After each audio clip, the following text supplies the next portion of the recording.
Are you a brewhead? I'm a brewhead. Are you a brewhead? I'm a brewhead. Y'all are brewheads? Yeah, we brewheads. So pour a glass of craft beer, we can do this. Yeah. What's good, y'all? This is Cee, certified brewhead. And I am Nathan from NathanDoesBeer.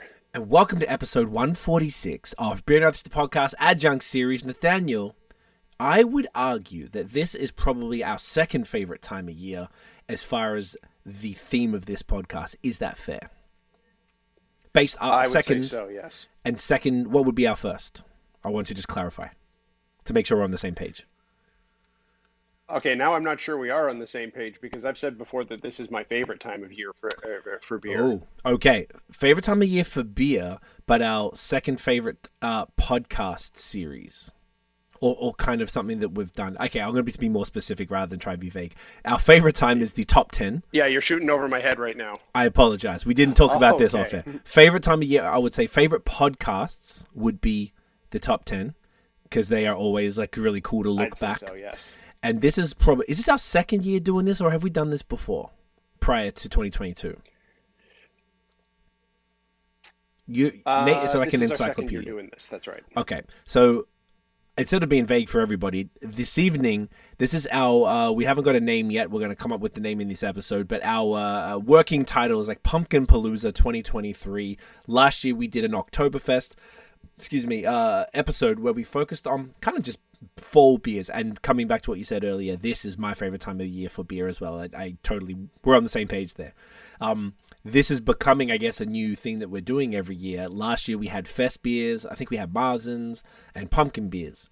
This year it's only pumpkin beers, and there's only pumpkin beers that are available at the LCBO in Ontario to try and give a bit of a snapshot of what's available to the market at large that are widely available. So anybody watching in the province should be able to get it. If you're in Quebec, you should duck over the border and you should be able to grab something there. And then we have a little bonus at the end, I was going to say a fall favorite that probably won't ever happen again. Unfortunately. Oh yeah, it's mostly just for us, to be honest, but that's okay. but it's okay. So yes, all pumpkin beers, and we have I would say this is the most beers we've ever drank on the podcast before. I don't recall ever doing this many. It's pretty absurd, and I'm looking forward to it. And we've talked about before where we when we have a guest and whatnot, we'll go through half of them or three quarters, or sometimes we'll finish one. This is one of the cases where we're going to be drinking a little bit of each one, so that we can knock through the lot of them, because we really tried to get as many LCBO available pumpkin beers as we could. Absolutely. And Nate has hand curated the beers in an order that essentially kind of works our way through a bit of, sometimes it's based on ABV and sometimes it's based on there's a couple of different styles that we have in here. So I'm really looking forward to it. I haven't had the majority of these beers, and even the ones I have had, it's been a while. So I'm curious to see where it all lands. And our first beer, Nate, that you thought would be a great one to start off with is the most widely available pumpkin beer in the LCBO. Tell us what it is. And undoubtedly, I got to think it's the earliest available pumpkin beer in the LCBO, because this year it was even as available as early as late July. Really? So this is, I'm not kidding. I'm not kidding. So we are talking, of course, about Great Lakes Pumpkin Ale. Yes, indeed. Let me get a little. There we go. So this was, I don't know about you, I probably would say this was my first ever pumpkin ale back in the day. So this is not my first ever pumpkin ale. We are going to get to one that I'm pretty sure was my first ever pumpkin ale. But I definitely would have had this one pretty early on, and most people in the province will, who have had this beer before, will remember that not so long ago, it was one of those ones that was available in the screen printed 650 ml bottles. Yes.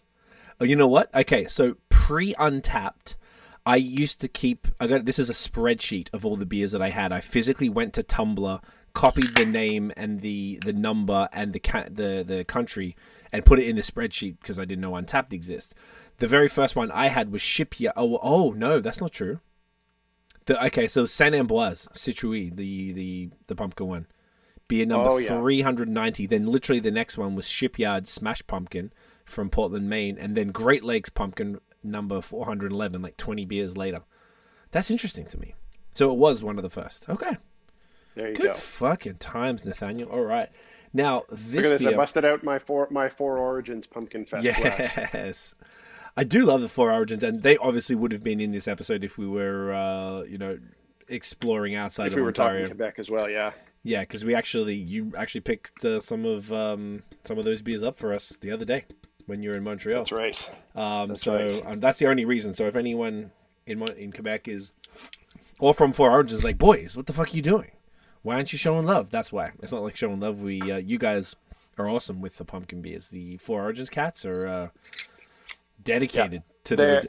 Yeah, they're one of they're a beer that is they're a brewery that is unequivocally Team Pumpkin. It's very funny to me because a lot of the cats there, and we talk about this. We've talked about it on the pod. Both Mike the owner, and Mike Beer Brit, all have a strong disdain for lactose and smoothie sours and all kind of crazy innovative stuff, and yet they love the pumpkin stuff, which I find hilariously ironic. It is interesting, but I'm here for it. So this is like an amber ale, I guess. It just says it's a beer brewed with pumpkin and spices.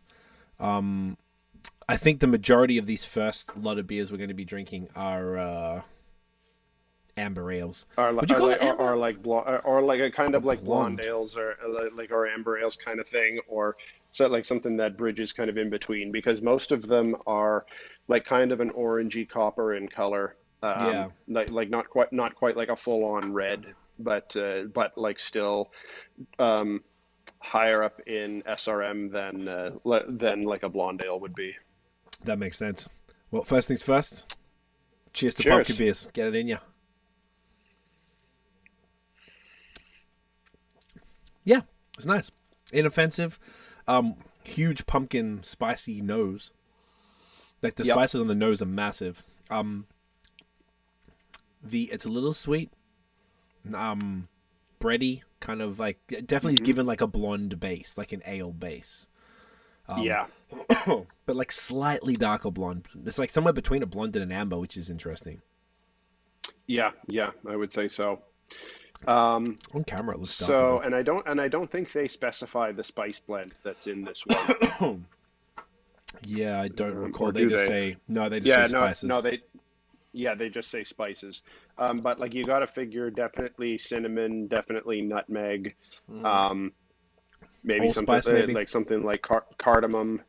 Star anise is probably one that's in there regularly.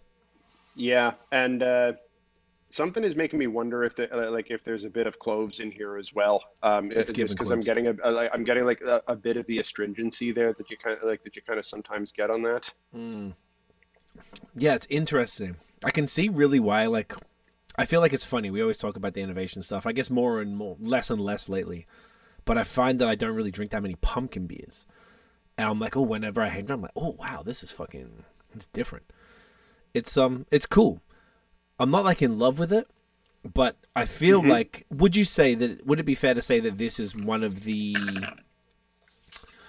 what would you call it? Like a prime example of kind of what you would find. Like, is this the most common? Because I imagine obviously you've been in Ontario your whole life, aside from Montreal, but there wasn't many pumpkin beers in Quebec, so I was like scrambling to get my hands on pumpkin beers in the beginning. There was Saint Ambroise and a couple, like two others. I think usually there was like three that were regular, and that was it.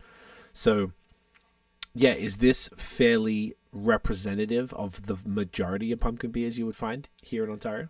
I would say so, or at least certainly the version of pumpkin of pumpkin ales that is the most widely available. It's certainly, there's a bit more range to them now, and especially if you also include ones that are like really just more like pumpkin spice like ales and whatnot, because there's a bunch like there's a bunch of that too.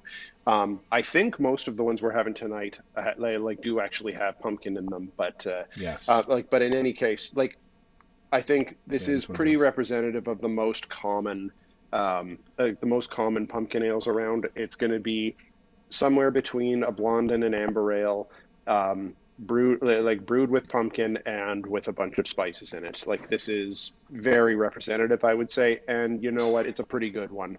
Yeah. I have a can of this every year. It's nothing wild and crazy, but I like it. It's there's a bit of interesting depth of flavor to it, and it's nice and seasonally appropriate. It's a good one. Yeah. Okay, that's good to hear. Yeah, I like. I'm not like. I feel like maybe the more I have of these tonight, because this is obviously the first beer. It's hard to kind of judge anything off the first thing you crack. But yeah, it's unlike most of the things that I would typically drink. So it's like it's feeling more foreign than I would have thought. So it's because I think most of the beers I would drink these days do not have spices in them. That's usually like a Belgian thing, I guess. Yeah.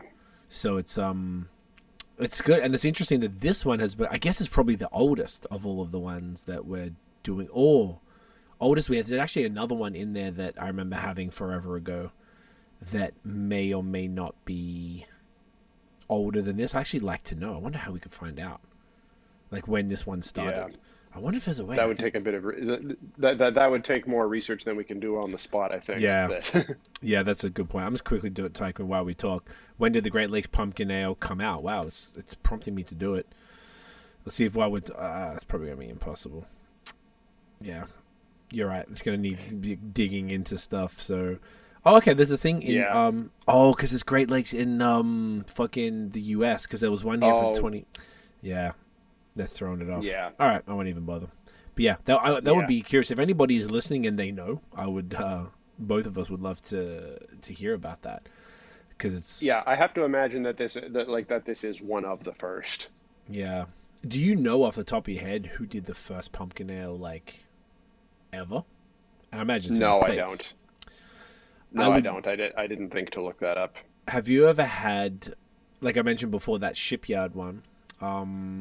That was one of the early ones, like a more OG American brewery. The other OG one was Pumpkin from Southern Tier.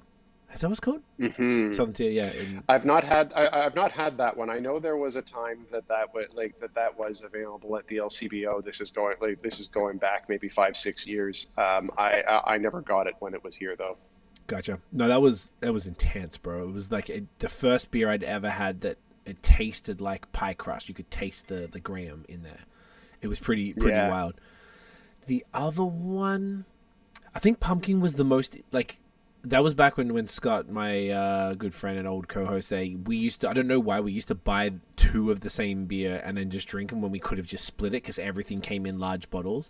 So I remember sitting. I Yeah. think it was like 10% and just struggling to drink this thing. Both of us sitting there when we could have just split a bottle for fuck's sake. But it was it's really intense. There's another one. They did like Yeah. a pumpkin porter too. So we're gonna get into the darker ones later on. But I do love that pumpkin beers are like kind of one of two things really. It's like this kind of. I would say most of them are probably in that amber realm more so than the blonde. But you do get ones like that, and then the porters. I guess it's probably because they're just Yeah. a great canvas for the spices. Would you say? Yeah, I would say so too. I mean, you can get pretty creative with it because it's not a very strong flavor and not one that comes out like too overpowering like in beer. So I think I think you can have pretty free range to do it in just about anything. It does work pretty well in the darker styles, as we'll explore in a little bit. Yes. Yeah, if you want to look at more range of it, you like all you need to do is look at years past of what Five Paddles did with their Pumpkinpalooza, and the couple of years that they did like 4 or 5 pumpkin beers, like across a wide range of styles. Some are obviously better than others, but and they would admit to that as well. But even just thinking like, because we've got a couple of porters here tonight, but one of the ones that they did was a pumpkin oatmeal stout, which that was one of my favorites that they did, like either last year or the year before, I can't remember. I feel like I don't think I had that one, or if I did, I don't recall. But I agree that the dark beer seemed to be the best base for it. It works well if it's got pumpkin, or if you actually add the pumpkin to it and the spices. It just seems to hold it well. Like it just seems to really, really, really work. So I'm glad that there's more of those. And yes, you can listen to episode 141 with Garrett from Five Paddles. We did that recently. Excuse me, and we talked to him about it. And they're not doing Pumpkinpalooza this year. I guess they're kind of relaunching the whole brand and everything. So they're going to do a pumpkin beer, but not the whole, like, what'd you say? Usually five or six different ones. But yeah, and they've already launched that. Actually, it's like it's their pumpkin spice latte one that they do most years for the Pumpkinpalooza. That's what they put out this year. Yeah, that's right. He did say that the blonde stout or whatever, which is an interesting one as well to do it. The pumpkin spice latte. We actually have a few of those. So we didn't actually talk about this off air, but what do we want to do for the cadence of how often we want to switch beers? Like every 15 minutes or something. Yeah, because we're gonna. Yes. We should probably be going more like 10, 15 because because of the number that we've got. So we could even move right into the next one because we've got we do have quite a ways to go. I'd be very down, and I just want to acknowledge that the more I'm drinking this, the more I'm liking it. So I think it was just a bit of a shock to the palate for the start, but now I'm quite enjoying it, and I'm excited. So this next one, I haven't had this before. Have you had this one? I have had this before, yes. This is another one that's been around for quite some time. It's been around for, I want to say, at least 5 years, maybe more. So this is Lake of Bays Pumpkin Ale. Yes. So this one I think should drink fairly similar to the Great Lakes one if I'm going off of memory. I'll read what they say at the back here. Celebrate sweater weather with this refreshing malt forward ale featuring Magnum and Fuggles hops, pumpkin, vanilla, and spice. Okay, so vanilla in this one as well. Vanilla, it's interesting. Subtle notes of nut and caramel make it an ideal partner for harvest fare. All right, so here we go. Let's get that one poured. Vanilla is an interesting adjunct to add to one of the amber ones, and this is significantly more amber than the the Great Lakes one. It is. Yeah, vanilla's interesting. Interesting thing to I don't know if they've always had vanilla in it. Now I'm now I'd be kind of curious. Yeah, I do really like the look of the amber beers. I know we always have a bit of a joke with the Team Roos. But I actually kind of like them. They were my first favorite style from back in the day. No, it's a good look. It's quite sexy. I would be curious on the history on this though. Like did someone fuck around and just do it on an amber because they thought that's what it was? Like, what was the deal? But this smells very toasty. Super like the spices seem quite strong. Come on. Oh, it's not reading the fucking thing. I like the idea though of reading the back of the can out or the untapped thing. Excuse me. Yeah, and we didn't do that for the Great Lakes one, but no, we didn't. Should we read that one out in hindsight? Yeah, sure. Let's do it. Here, I'll while you're getting your picture there, I'll jump back to GLB for a minute here. Do it up. Autumn falls and paints the sky. The midnight hour is quite nearby. Creatures crawl in search of beer to quell and quench their every fear. This has got a rhyme scheme of like one of my son's the books here. An ochre elixir shall be found, something dissimilar from these around. Ingredients that ferment like the hounds of hell are found inside a pumpkin shell. A spiced aroma in the air, a smell that comes but once a year. That does not quite rhyme. No. And this vessel of ale that we create is closing in to seal your fate. Okay. And as it falls that first sip, your palate starts to shiver, for no more mortal can resist what the pumpkin ale shall deliver. That is some serious fucking work right there. Shouts to Uncle Troy at Great Lakes. Well, yeah, Nathaniel, if I can get that in you. Cheers. Okay. So it's just like a little more intense than the Great Lakes one. Yeah. Mm-hmm. Definitely everything you would expect from like a toasty amber. Super Yeah. malt forward. The spices are kind of subtle. Yeah, it's quite a bit more malt forward than than the GLB one is, um, and like has just that malty caramel sweetness going on to it. Excuse me. Um, Yeah, lots of caramel. The bitter, mhm. grassy, herbal kind of vibe is strong, and then my guess is probably from the Magnum and Fuggles that they had, which is those Yeah. real traditional British hops, to give it that kind of Mhm. British, like it's almost like a. It's kind of actually more so than an amber ale. It's actually more like a British IPA. Remember, like, have you had a? When's the last time you had a British IPA? The last time I had a British IPA, Was it the um, Kanawaki Livingston collab? I never had that one. Okay. I'm more thinking of it's probably back in like it's been a little while. It's probably like 2017, 2018, or like when I was um, on vacation in Europe and like just picking random beers Right. from an Italian grocery store, Yeah, and just like whatever. I was like looking for an IPA, and like almost everything in the store was a British IPA, like super, like basically this color, and It's just hectic. just kind of malty and like and sticky. That like the ones that I had picked out weren't very good. It's not to say that the craft beer scene isn't good there. It's actually like in certain pockets it's very good there. But like what I was just randomly grabbing off a grocery store shelf was not very enjoyable. No, I totally feel you. My mother-in-law was just there, and she was like, "Oh, do you want me to get some beers for you?" I was like, "Oh man, I'm not gonna make you run around and do it. You're gonna have to go to all these places." And I was like, "Hang on,"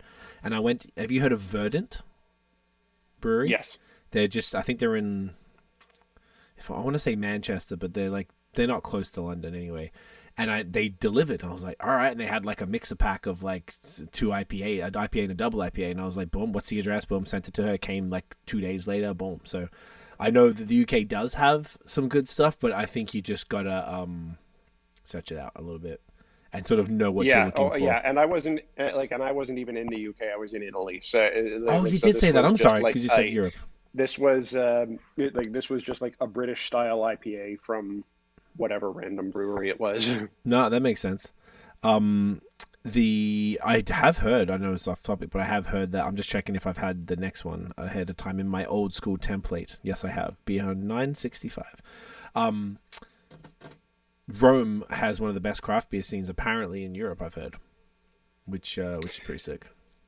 Yeah, that might very well be. When I was there, I was not spending a ton of time like looking around for it because we were on a cruise and we were not spending a lot of Right. time like in each city. So but yeah, I have heard that it's like that it's actually good. I was just not in a position to be looking around for it.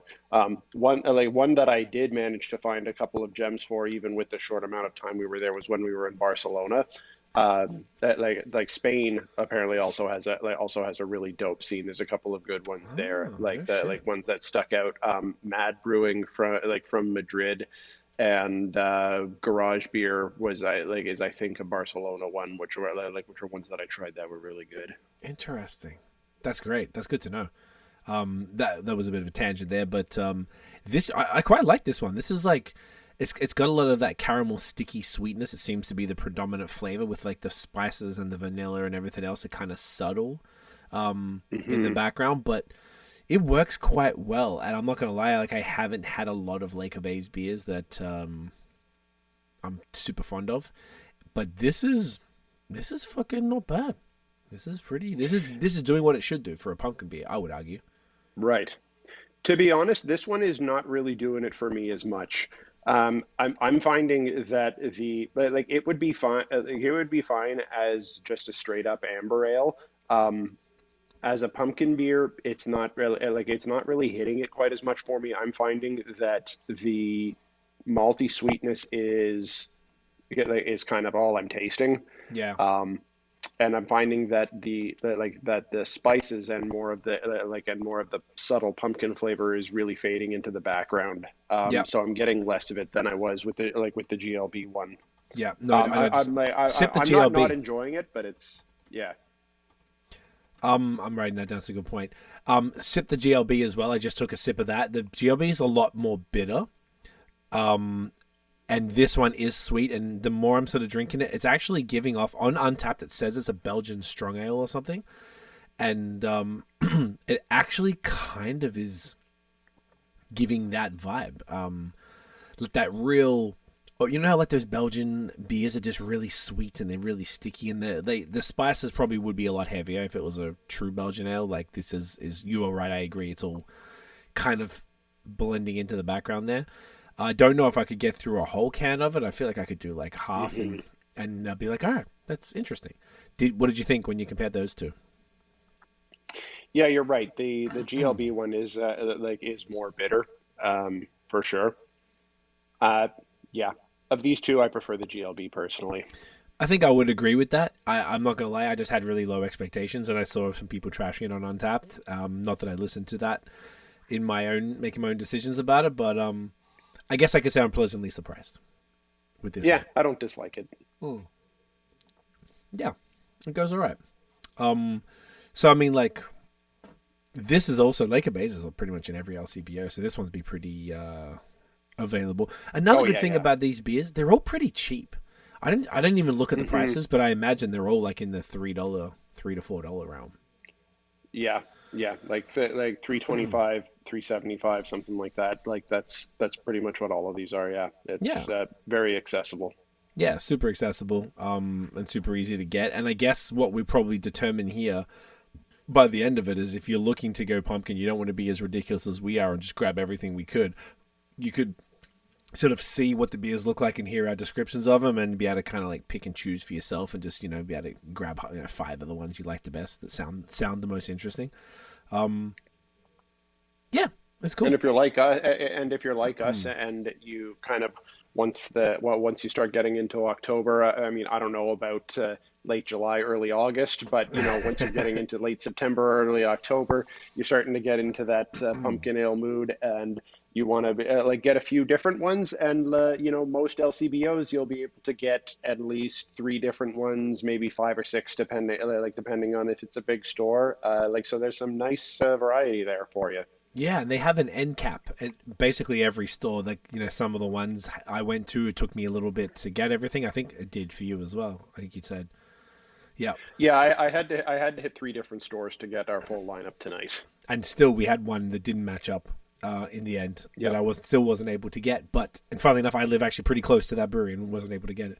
But the more stores I went into, like closer to, I actually just found one of the beers randomly yesterday, like last night.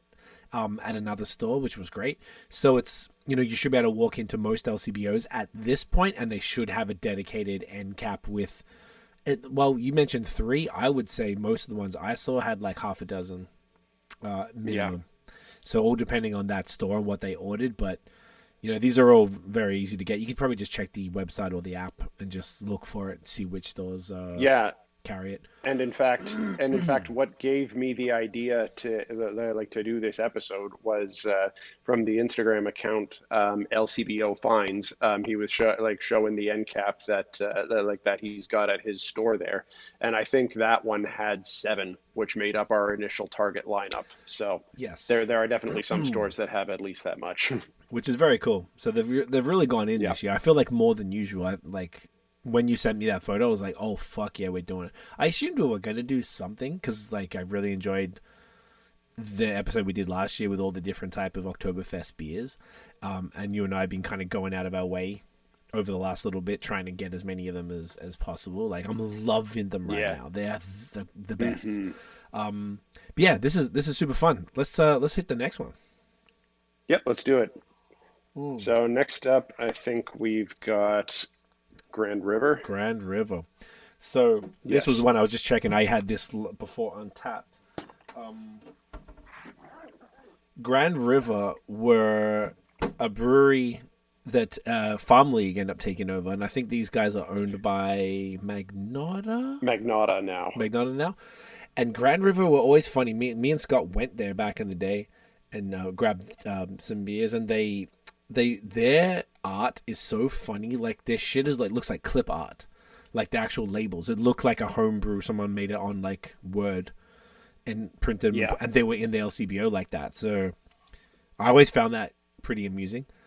But so I was kind of excited. So I haven't had this beer fucking like a decade probably. Longer. Yeah. Now this is the first pumpkin beer I ever had. Okay, I see. Perfect one to do. Ooh, which glass? And it was, when I first had it was back when Grand River was still open, and their own like in their own shop, and it was in those bottles with the clip art labels like you're talking about. It's so funny. Well, at least they upped their art, which is quite nice. And now looking at this, this kind of looks in between the last two beers as far as SRM, as far as color wise. It's not quite as dark as the Lake of Bays, but it's not as blonde as the as our old mates at GLB. And this is called Highballer Pumpkin Ale, by the way. Yeah, so this one is actually more actually a bit more red, whereas the Lake of Bays is a bit more kind of like a dark copper. This one's a bit more red and a bit more clear. Like you can see through this one pretty clearly. Yeah, compared to the other two. So it's I feel like the nose. Oh no, the nose is spicy. Yeah, it's not like punch me in the face like the other ones though. Now, if we look at while you're taking your photo. It says subtle pumpkin and spice flavor balanced by a pale malt profile and hop contributions. This classic seasonal beer makes the perfect complement to any meal and adds a festive spice to fall occasions. And it does have pumpkin and spices in it, but it does not doesn't say which spices. So, all right. Are you moist? Are you ready? Let's do it. Fucking get that in your budget. Cheers. Cheers, mate. Okay. This is really fun. Already only 3 beers in. These are all so different. Mm-hmm. Okay. I feel like I'm not getting a huge nose on it, unless it's just a bit cold, which is possible. No, I'm not either. Okay, so the nose is minimal, but the body, it's like nice and crisp. Once again, the easiest way to describe it so far is this between the two. Like the spices are a lot stronger in this than they are in the than in the Lake of Bays. That one didn't really have a lot of spice. It's still very toasty and caramel. I'm getting here. There's something with the malt body on this one. It's kind of got, like it's doing what the Lake of Bays was, but even more. And I feel like it's something about it is not working for me. Like this one even less so than the Lake of Bays. I agree. This one is coming off like more like a red ale and not a very good red ale. If you know what I mean, It's like tangy or something. Yeah, and there's a bit of a a red tea thing going on with it as well. And sometimes that can work, but sometimes it doesn't. And I feel like in this case it really doesn't. And I think I'm tasting that more than I'm tasting the pumpkin and and kind of getting the warm pumpkin spice kind of thing. I'm more just getting that red tea and then the malt sweetness going on with it. Yep. It's a bit off-putting, to be honest. Yeah, I'm not loving it. It's like maybe the tea, what you're talking about, is delivering. It's like a tangy, almost a tartness in here, which doesn't particularly belong. So I don't know if that's an off flavor or if that's maybe the way the spices were used and the way the spices are reacting to the malts or something. It's I mean, obviously I've had this a long time ago and I don't recall, but I don't think this is probably my least favorite of the 3 so far. Yeah, there's a weird astringency to it as well, which is not sitting well. Yeah, no, this might not be the one. No, I don't think so. One thing that I always find interesting, though, if I even just scroll down, what's it called, on Untapped, and see if anyone's like, some people, usually if people like don't like stuff, they're pretty excited to tell you. I want to see, I'm just quickly scrolling to see if anyone said anything. No one's saying anything, so maybe people are liking it. Maybe it's just you and I. Maybe we're haters, Nate. Maybe, I don't know. I don't want to be a hater, but you know, people are. Oh my gosh, I just saw somebody here that I follow on Untapped. They opened a 2014 bottle. Terry and Emma, who were the ones who came up with the idea for the Lone Pine Bone Tree thing. This was in 2020. They opened a 2014 bottle, and they said, "Not a beer that you should age for 6 years." That's pretty funny. But people seem to be into it. So look, don't take our. I just want to see if we were on. Sometimes I like to look at this after I've tried a beer, and just to see if my feelings echo the scene or the people who are posting. But someone gave this 5 stars.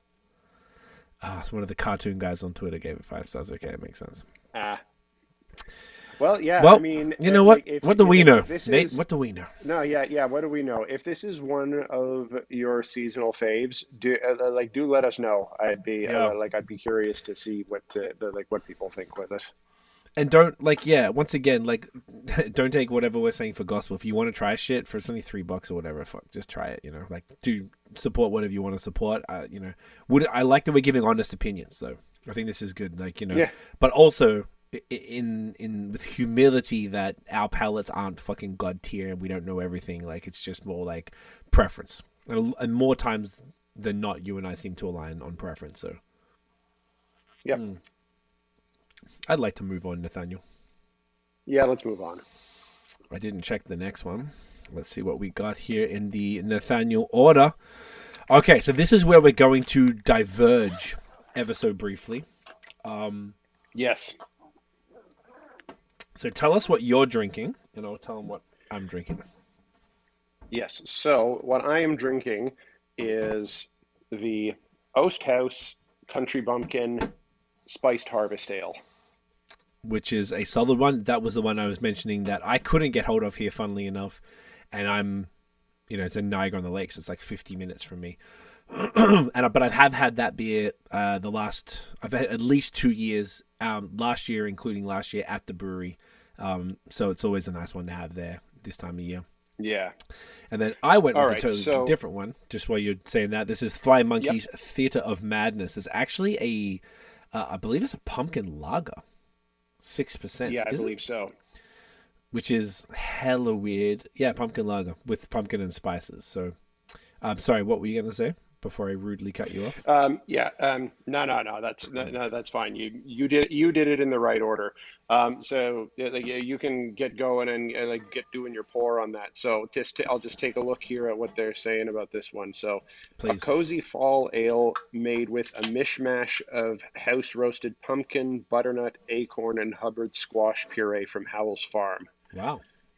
This extra process of caramelizing along with addition of traditional pie spices lends a unique character, body, and depth of flavor. The rich, warm aromas and flavors of sweet malt pie filling, subtle hints of squash and nuttiness phase naturally to a rather crisp, slightly dry finish. All right. That's a really cool explanation. It is a cool explanation. Also kind of cool that it's got a bit of extra in it. So it's got pumpkin puree and those 3 different kinds of squash in it as well. Yeah, I like that. And I like that it's from somewhere local. Yeah. I think that's always important, and also on brand for a brewery sort of, in Niagara on the Lake. I will read. Yeah, that's pretty that's pretty on brand for a farm brewery too, with all of having all of those ingredients in there. Ooh, look at the clarity on that one. That one's very clear. Super clear. Have you ever had that one before? I've not had this one before. I have had Theater of Madness before. You have? Okay. Well, that's good. I've had your beer and you've had mine. And I haven't had this and you haven't had that. Well, fucking look at that. So this beer, Says, this is from their Untapped. It's got a little bit deeper than here. It says, again, the specter of pumpkin beers lured us to stage this bizarre incantation of the unexpected, but this time, oh madness, in a lager. Brewed, I don't know why I'm coughing tonight. Fuck, man. Brewed featuring pureed pumpkin, co-starring the trio of cinnamon, allspice, and nutmeg, which gave us some answers to some of the other ones, perhaps. And orchestrated with a creamy dollop of lactose. You know the vibes. Nathaniel and I got the matching shirts. Excuse me, the depths of this haunting lager performance captivated our brewhouse with this eerie drama. People get a little excited about the old breakdowns, eh? The old sort of poetry and sort of elaborate explanations. And we won't talk about about this at length because it's not the point. But lots of people in Ontario will probably matter that Flying Monkeys took some shit for this beer last year, because this is the one that when it came out, they were putting stock from the previous year out on LCBO shelves and defending that, and a bunch of people were shitting on it, and a bunch of the kind of diehard army of Flying Monkeys fanboys were jumping in to defend them. It was a whole thing. Really? I didn't hear about this. Yeah. All right. Well. Oh yes, you did. We definitely talked about it. I don't recall. I know Flying Monkeys often has controversy surrounding their beers, so I'm not surprised at all. But allow us to get into the brews. Cheers, my man. Well, that's quite a dark pour there. Yeah, hella dark. It's like really dark on camera, but it's relatively clear. It looks kind of like a dunkel, I would say, as far as I saw him. So it's... Ooh, okay. So this has quite a nose on it. I've not even taken a sip yet. Yeah, so the spices come through quite a bit on the nose on this, like on the Oast House. Okay. Yes. Yeah. You go through yours first because this is interesting. It actually be good to we could both give our takes on each beer after we've both said it, because I've had yours and you've had this before. I'd like to hear what you think. So the spice comes through quite a lot on this one. I like that the spice is present, because if it's in there, I want to taste it. It's really and it's really, really right up front. It's definitely got an earthiness to it, which I'm not surprised with the pumpkin and and those squash in there as well. I'm kind of not sure about the spice combo on this. I'm a cinnamon and nutmeg guy. I like the baking spice note, and there's something else that's coming forward a bit more, and I think it's throwing off my palate a little bit. I mean, it also could be that this is just the fourth pumpkin beer that I've had, that I've had here. I mean, there's something that feels like it might be clashing a little bit. I like that it's very spice forward, and the earthiness in the background from from all of the gourds and whatnot is quite nice, actually. This is an interesting one. I don't know that this is one that I would want to have like a 4-pack of, but it is interesting, and I like kind of the additional creativity that it's a little bit unique compared to what we've talked about previously with what would be a typical pumpkin ale. Yeah, I think this one's interesting. Yeah.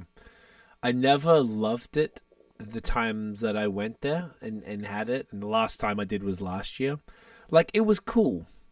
But I wonder if it was maybe I didn't love pumpkin beers or something. And maybe it was a little too earthy and a little too intense. It's not bad when you're drinking it kind of at nighttime on their little patio, looking at the vineyard there. And it's crisp air and stuff like that. It seems to go well, but yeah, it is a little intense. And that earthiness is probably a less common flavor that you would find in the pumpkin beers, at least that are more available that I guess you and I both have had, because it's probably fresh. It's not like some puree that's from, like from Oregon, for like all the other ones. Like, it's local and probably delivers a little more hectic, end result. Yep. This Theater of Madness, this is interesting. Like, it's a lot. It's quite sweet. It's still very toasty and caramel. Very much tastes like a lager. Obviously, we've been having all ale so far, so it definitely tastes like a lager. It's 6%, so it's kind of a bit more warming, more of that sort of Marzen Dunkel kind of ABV. The sweetness obviously comes from the lactose there. There's definitely some sort of that earthiness, but the spices are really strong in this. The spices are like to the point of overwhelm almost. I would prefer it to be probably a little less sweet, but maybe the sweetness is to kind of play off the spices, to kind of, otherwise the spices would dominate even too much. It's warming. It's fine. It's interesting. Yeah. It's definitely not. I mean, this actually has pumpkin in it too, I believe. So, but it's not as like, obviously the scale of this compared to Oast House must be quite different. I would think, yeah. And when I had that one last year, I remember liking it more than I expected to. That's the greatest way to summarize it. I don't really drink Flying Monkeys very often. I used to fucking love them back in the day. Like, I've been to the brewery like 3 times. Yeah. And I was always just a huge fan because they did the funnest beers. They were the originators of innovation back in the day. Mm-hmm. So like, their there was the dark beer that had like a cool name, like something about the underworld or some shit. The red ale was cool. Netherworld, and Chocolate Manifesto was great. Was dope back in the day, and for anyone who's ever had Invictus, Invictus, I mean, if you're ever willing to fork out quite a bit of money for it, that used to be really good. Yeah, definitely. What was the Westie they had as well? They had a really bitter. IPA. Yes. I'd have to probably check the. Either way, they I don't know if that's gonna come to me. I'm probably not gonna remember either. But I used to really, really love Flying Monkeys, and just as my taste sort of grew, I feel like they speak to a very specific crowd, which is great. Yeah. That Juicy Ass, everyone tells me, is the number one selling craft beer in the LCBO, which is kind of wild. So they got their crowd and people fuck with them, and the branding's interesting, and this is an interesting beer. Like, I feel like this is, like you said it perfectly, I'm liking this much more than I expected to. And it's probably better than it has any business being with, like a 6% dark lager with spices, pumpkin, and lactose. Like, on paper, that sounds like a shit show. But yeah, came together.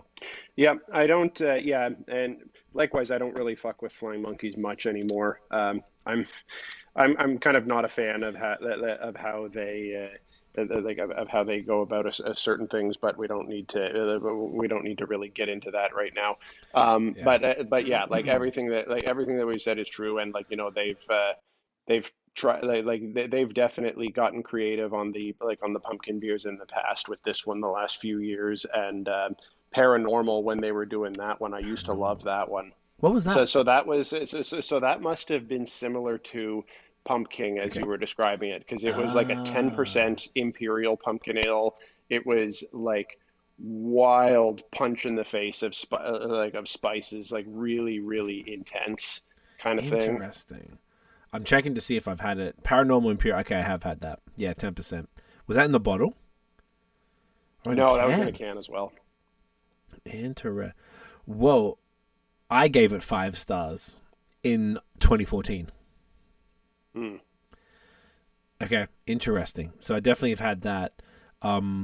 Yeah, I feel like I used to have.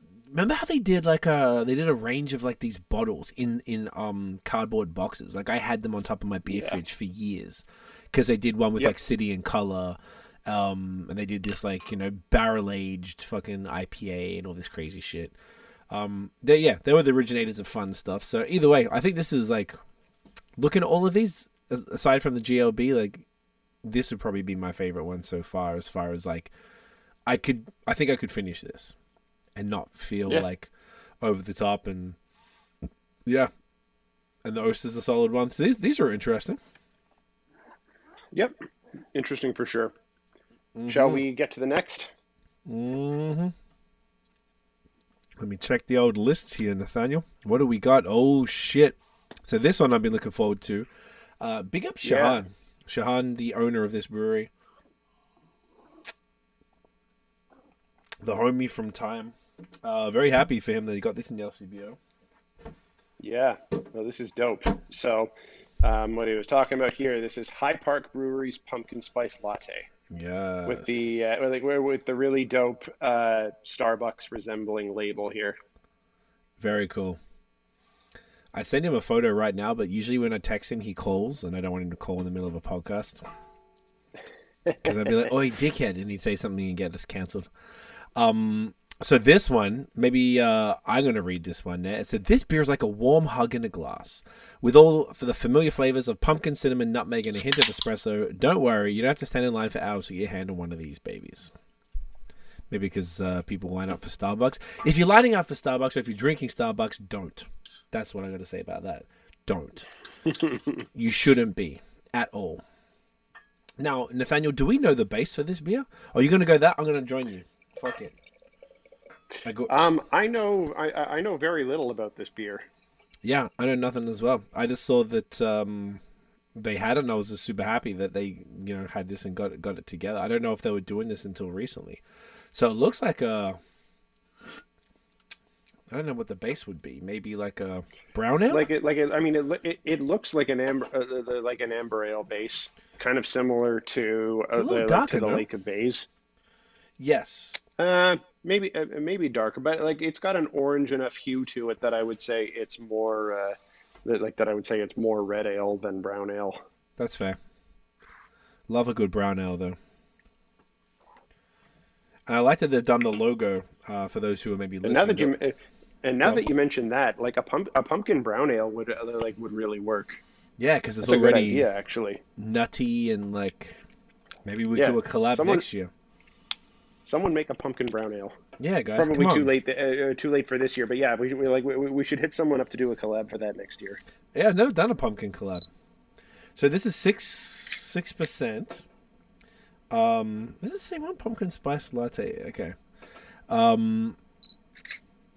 Yeah, we'll see if there's any additional information on here, but there is not. Super cool though. It's I do like that they've used the logo and put the logo in green to make it look like the Starbucks stuff, which is super smart. Yeah, man. The nose. So it's okay. So it says flavors of pumpkin, cinnamon, nutmeg, and a hint of espresso. It's not quite clear on if if those were actually added to it. Ooh, that's a good fucking point. I guess we'll have to find out. Cheers, big All right. fella. Let's do it. Cheers.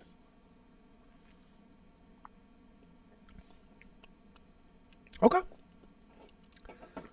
This tastes more like a straight up and down sweet amber ale. Yeah, it does. Yeah.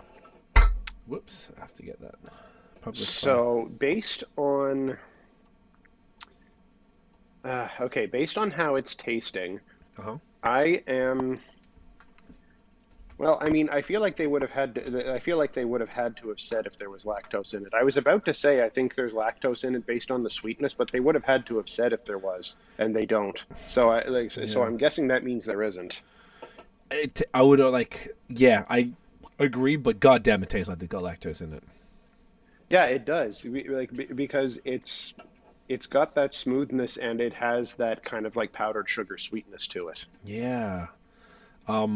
Interesting. Mm-hmm.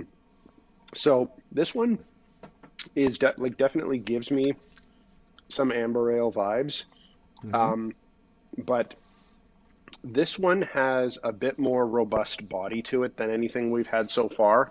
Yeah. There's a bit more there's something a bit more chewy to this one, and the spices are coming up quite a bit. And it is really, I'm finding, going with the sweetness of the beer in this one more than a couple of the others that we've had. Yes. the sweetness is definitely ramped up, but yeah, you're right. The spices are kind of blending in quite well, and it's sort of like a low carb. It's not like super sharp, so it seems to blend like well with that. It is quite sweet. Yeah. So it might be a sharer. It might be a sharer, and I think they have named this one right, like calling it a pumpkin spice latte ale. I would when I'm reaching for that, I'm expecting something like a bit sweeter because it's kind of giving that impression with how with how they've described it. Because when you picture a pumpkin spice latte, you're picturing something with pumpkin syrup in in the coffee and whatnot, and it definitely comes out sweeter. It's certainly very sweet. It's the sweetest one we've had so far, no question. For sure. Yeah. So if you're expecting that, then then that would be good. If you weren't expecting something sweet, then you might find it a bit overwhelming on that front. So like you say, might be a sharer on that front. Certainly a dessert beer. Yeah, definitely a dessert beer. I'm genuinely enjoying it, but I wonder. You're right. Now I feel like the vagueness because it's got familiar flavors of pumpkins and blah blah blah, and the only ingredients contains barley. When normally they still have to say yeast and hops and blah blah blah. So I don't know what. Yeah, well, I think the contains barley is more the is probably more the allergen requirement part of it there. So they're not saying all the ingredients that are in it. Gotcha. It works well. I quite like it. Yeah, I'm kind of genuinely curious to know what the other ingredients are, but. I like it. Like the spice part is certainly comes through. I don't know that I really taste that I really get notes of espresso quite as much. I more just get the sweetness and the spice. And I am suspicious that this is one that does not actually have pumpkin in it, but I'm just guessing on that front. Yeah, I guess it's all really a stab in the dark just because there's not, and even I went to the Untapped and there's no information whatsoever, and it also says it's 6.5% and not 6, which is incorrect. So it's apparently 6% according to the can, at least anyway. We're double checking in case there was. Here we go. Oh, here's another one. Okay, so there was another check-in that was made that's accurate, but it's not the one linked on the can. And it's got the that write-up is on here, but it also doesn't say anymore because with familiar flavors of. I wish I knew what it meant. I would definitely recommend if any brewers listening, man, just put what the fuck is on the can, put what's in it. It just makes it a lot easier, and put it on Untapped as well. Just have the whole description so. People know. It'd be cool, particularly for stuff like this, and maybe if there's allergens. This is super sweet, and I don't know how you would get a beer this sweet at this ABV without lactose. That's all. Yeah. And I would say, especially for, like you were saying, for specialty beers like this, that certainly have adjuncts or atypical ingredients in it, it would definitely be more interesting to know what exactly has gone into it, I would say. Yeah, no, for sure, but it's it's quite enjoyable. I quite like it. This one works really well. It's a super interesting one, and I mean we're moving into kind of more where I think we're starting to get to the end of this style ones and moving into maybe the darker beer ones, even though this is a bit of a transition.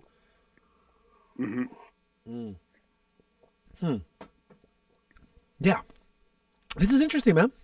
Once again, we're 5 beers in.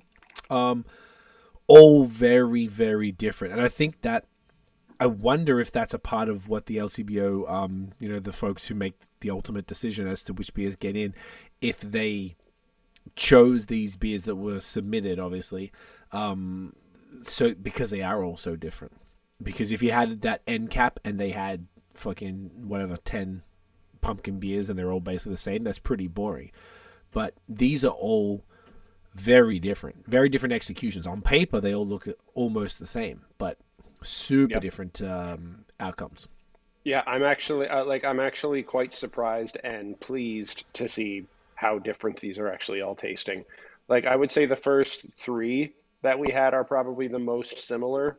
But even though Yes. but even those three had their subtleties between them, and like now we're really getting into the ones where they're getting more unique as we go. Yeah, and this is kind of more our bag. Like I feel like I could probably say, is it fair to say that you prefer the pumpkin beers in the darker styles? Is that fair? Or not particularly? Yes, that is fair. Like I think like generally what I prefer with these, I do prefer them darker, but more specifically, I want to taste more of what's in it. It's a case of if it's if it's pumpkin beer, and if it's meant to be like pumpkin and spices, I want to taste that. I want those flavors to be to be up front. Um, which even though I feel like there was a bit of clash in the Oast House one, got to at least give them props for for the flavors that are in there really did pop. Yeah, I'll give them that. that's fair. Yeah, I feel like all of them so far, like whilst we have our favorites and things we like and didn't like, I feel like there's definitely gonna be folks out there who like all of these beers. Like there's something for everybody, and we've still got 4 more to go, and we're 5 deep. So we're Yeah, going yeah. fucking in tonight for y'all. Should we just keep it Oh yeah. moving? Yeah, let's keep it moving. And as we're just coming into this next one here, I'll give a quick shout out to for anyone who's following pumpkin beers in Ontario. If you follow a woman named Hop Girl Heather, she's in Toronto and it might be one of the biggest pumpkin beer fans in Ontario.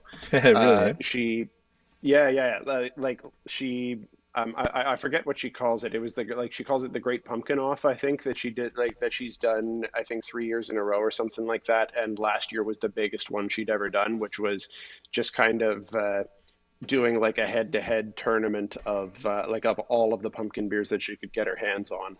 And I think last year she did something like 35 pumpkin beers Damn. that she was comparing, and she even like categorized them by style and and everything. It was actually really cool to see. Damn. And was that in Ontario or was that in the States? No, no, that's here in Ontario. Yeah, 35 from yeah, she's in locally Toronto. or 35 So I from don't think everywhere? and they weren't all LCBO and they weren't all Ontario beers. Like I think there That were makes a more few sense. Quebec beers in there and a couple of American beers in there as well. Basically, it was all of the pumpkin beers she could get her hands on from wherever it was that she went, Gotcha. between September and October. That's sick, man. Good for her. That's awesome. That'd be such an intense evening. Your palate fatigue would be Oh wild. my goodness, it wasn't over. It wasn't over one evening. Like this was spread. This was spread The over whole like a month or month's whatever. worth of Instagram posts. Cause Much more she sensible. divided it by style. If there were like 6 different dark beers or whatnot, and then posting her thoughts on all of those, picking her fave from that from that grouping and everything like that. Much more sensible. That's very cool, man. I Yeah. love the dedication. So this one, we were actually discussing this beforehand to decide whether where we put this one because it sort of fits more with this first batch before we get into the dark beers. But the ABV is the highest of everything we're drinking now, except the bonus beer. So this one is Bobcaygeon's Pumpkin Sweet Tooth Pumpkin Spice Latte, Yes. which very cool. This one, when I went to the first LCBO and they had basically like 1 or 2 beers, they had this at the counter, and this was before we'd spoken about it. And they told me about it, and I didn't get it. So then I grabbed it the next time after I told you, and you were like, "Yeah, I grabbed it." I'm like, "Ah, fuck, okay," because it There wasn't we in that go. original photo. So I don't know about you, but I didn't look at anything for any of these beers at all. I just like grabbed it and and just I didn't look. I had no idea this was 8.1%. I just knew to say pumpkin on it. Cool, I'm Yeah. getting it, and I just grabbed everything. It was the least attention I've ever paid to be a purchase, but I'm excited. Yeah. Well, and like you and I don't really buy beer at the LCBO very much either. It No, was a case of we had a specific goal in mind with this one. It was pumpkin beers available at the LCBO. That was the only requirement. yeah, and just shut up and get it. There wasn't even like a discussion. It was like cool, and That's then right. once we sort of opened it up So and we were like, let's just get everything we can get our hands on. yeah. So this one, there is nothing to read on the can. There's not a description, and this is the can that we probably have the very least to go on, because there's no description written on it and absolutely no indication of ingredients other than contains barley. So Okay. so we're really shooting in the dark here. On Untapped, there's a sentence. So I'm going to read that out after I take my photo. Okay, so the sentence on Untapped says, decadent, sweet and creamy with a generous helping of pumpkin spice and a hint of coffee. That's all it says. Oh, there we go. Okay. So, once again, it says it's like under pumpkin/yam beer. It's 8.1%. It's pouring like straight amber. The head kind of disappeared on mine right now, but I got a Tiku, so it's not optimal. The nose is big. Like, once again, 8.1. It's very sweet. I'm definitely getting a touch of coffee in there. Spices and coffee.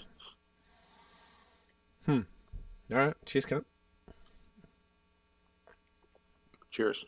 Did you sip and not cheers? How dare you? I might have. It's I okay. might have. I'm It's sorry. okay. It's Please okay. forgive me. I forgive you. All right. This doesn't taste 8.1.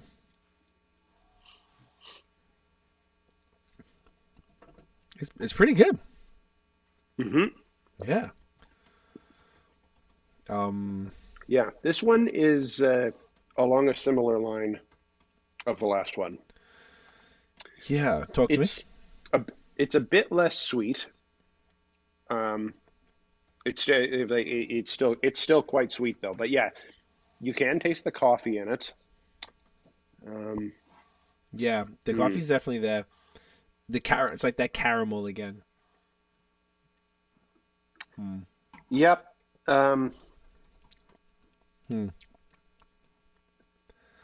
Bitter. It's interesting. Like, it's like, Yeah. does it have lactose? Did it say it had lactose? It doesn't say again. It doesn't say on the can, so I have to assume it doesn't. Yeah, that's the only way to do it. Like, it's big. It's like big and bold. There's bitter. There's caramel.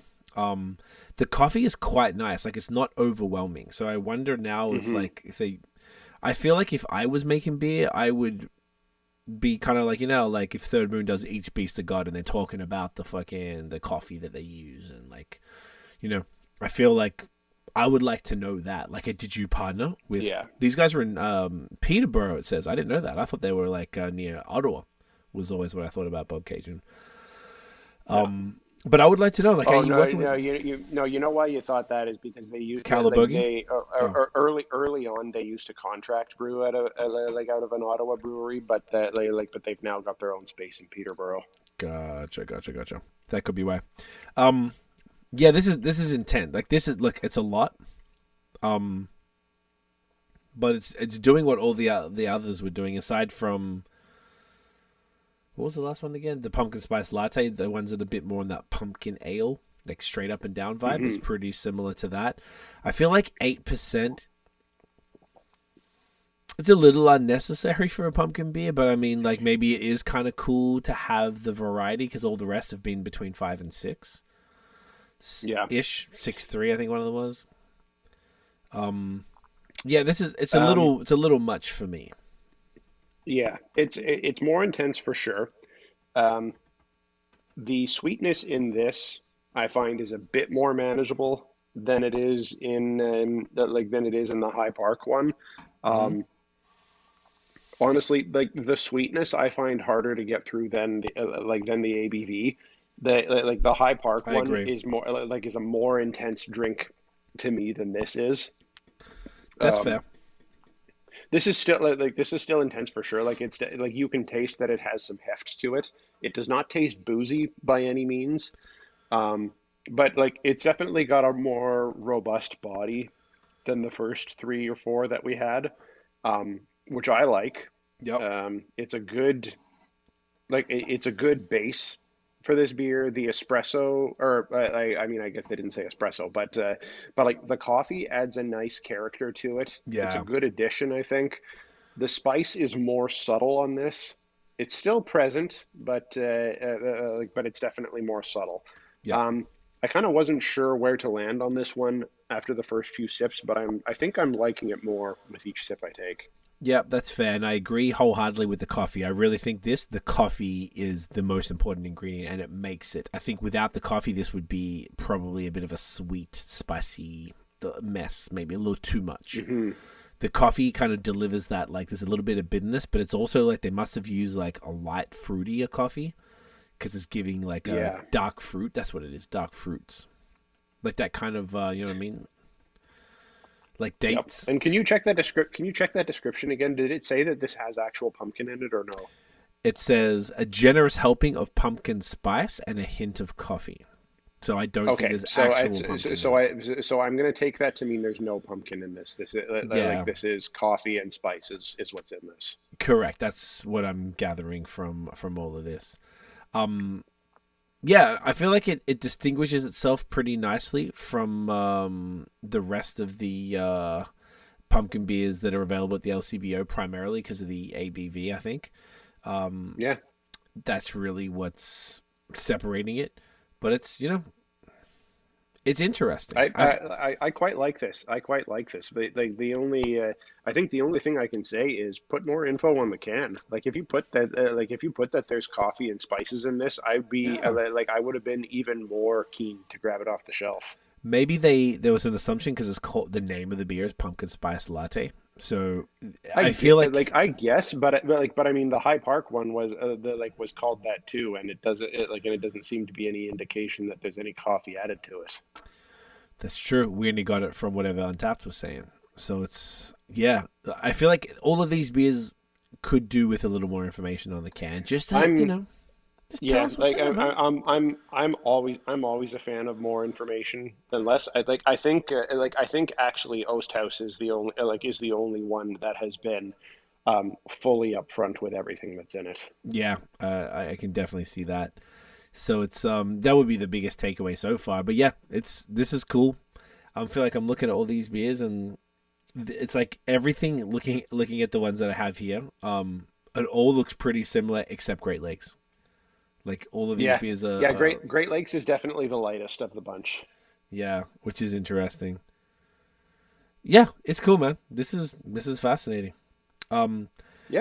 This one is definitely for those like I said. This is, in my opinion, I don't think I could get through a full, but I could. This is a sharer, and that's what I'm. It would be a lot for sure. I wonder, because I'm trying to just think for like I'm. Trying to give people as much information as possible. Like typically, I wonder if this is that much sweeter. Maybe there's perceived sweetness because I wonder if like sometimes a double, haze, a double IPA, New England IPA is pretty sweet. Those aren't like not sweet beers for the most part. And like we're having big ass fucking imperial stouts and shit. Like I wonder if the sweetness isn't as intense as perhaps that we feel that it is, because we do drink sweet beers. Like you and I are sweet beer drinkers. That's really what I'm getting at. Like we do have the big 10, 12, 14, 15% stouts.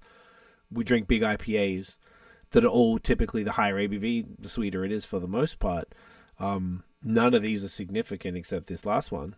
But there's a lot of sweetness in that. The last two, even I would say High Park was sweeter than this. Let me check. This is always fun since we not crushing through them. Oh, I think you're right. Fuck. Yeah, that's sweet as fuck. Jesus. Yeah. Yep, you're right. 100% right. See, even that in context, that giving it back context again. It definitely doesn't taste 8-1. So that is actually props to the brewers on that one. Like that's impressive. Whenever you can taste a big beer that doesn't taste big, I think that's fantastic. I fuck with that. Yep. So that was the last of kind of the amber beers. Now we're going into the next couple of I look at it and then I stare at it and then I don't retain the information. Okay, well. So this one I only picked up yesterday. This was a hard one to find for me. Now this brewery is actually up near Ottawa.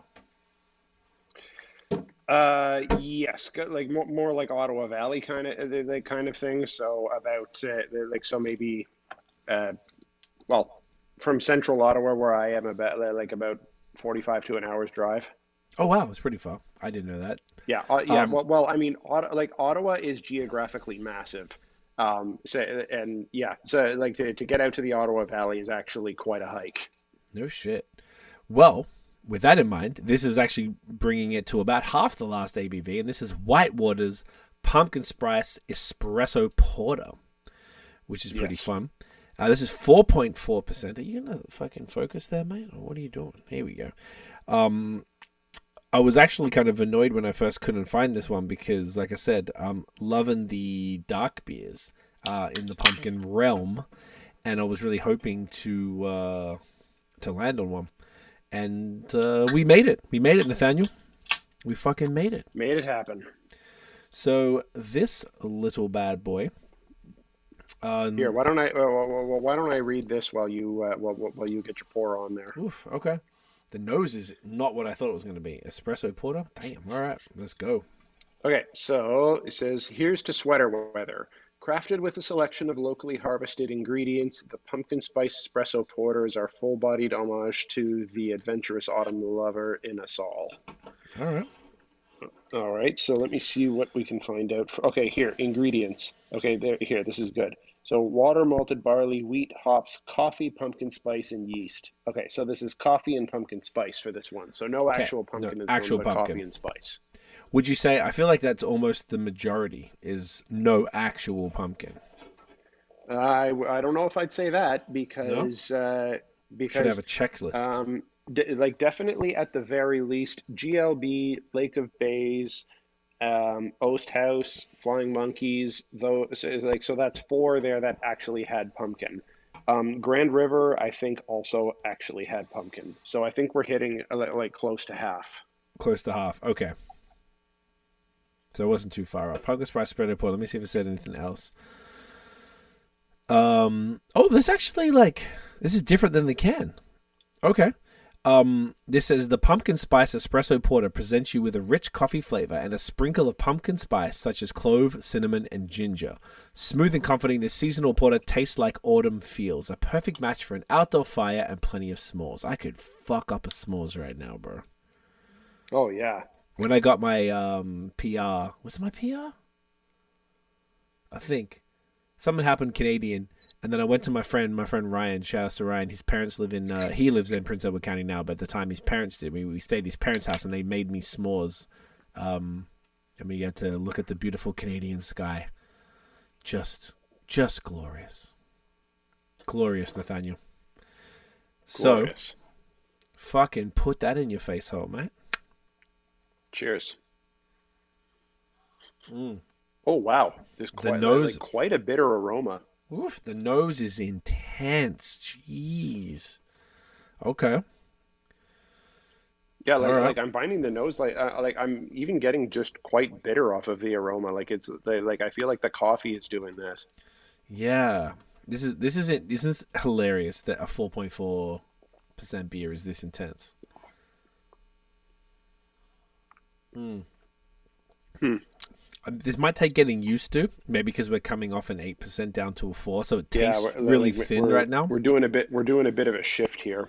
Well, it was just from like the amber to the darker beers, and I felt it was a smart move where it would be going from the ABV isn't as important because we're moving into the darker beers. This does taste quite thin, but I feel like it could just be in comparison. And that'll Yeah, the more well, we drink this, porters stylistically are thinner. So I think I think that's not unusual. yeah, that's fair. The the nose is I feel like what it is. It's almost like, to me, my immediate thought is that all of the spices are a little more ramped up than they should be for the ABV. Like, this is maybe needed a more robust body to handle that, and rather at 4.4, it's probably a little thin. It means you have to pull back a little bit on the spices and all that fun stuff. Something that I am getting to on this is that this is tasting so roasty, almost to the point of being smoky. Yeah, I can see that. Yeah. I'm Yeah. almost I'm honestly almost entirely losing the spice in this. Hmm. Hmm. Hmm. Actually, no, that's not true. It's coming in a bit on the tail end. Yeah. It's coming in a bit on the tail end. There's a bit of warmth on the finish. Now that I think about it, where because I think it's because I think it said ginger, which is I'm getting a bit of heat there, which is what ginger usually does for me. Yes. Yeah. Ginger's the best, and I think that's what it is. I love ginger. I have it literally every day, but I feel like it might be a little intense for this. I feel like ginger might not have been the right choice, if I'm Mm. honest. Like cinnamon, yes. Um, and I forget what they also said after. Cloves. Oh, clove, right. I'm not really getting the clove, but like cinnamon, yes, I could have done I could have done with nutmeg. I don't know that ginger was the right choice for this. It's a bit of an aggressive um, spice for a porter. Mm. There's a. I don't know if it's sweet, but it's kind of like a tanginess again. I'm Um. not getting sweet. This is honestly quite dry throughout for me. So then it's perceived sweetness. And you are right. At the end, when I'm sipping, there's no sweetness at all. It's super dry. hmm Um. Okay. Hmm. Hmm. Hmm. Hmm. Hmm. For me, I don't know that this one quite works. The I'm finding that a lot of a lot of the flavors are kind of clashing, and it's not quite fitting stylistically. The coffee ends up being a bit lost on the palate. Um, it's it's giving off quite a bitter aroma at first, which is not super pleasant. Yeah.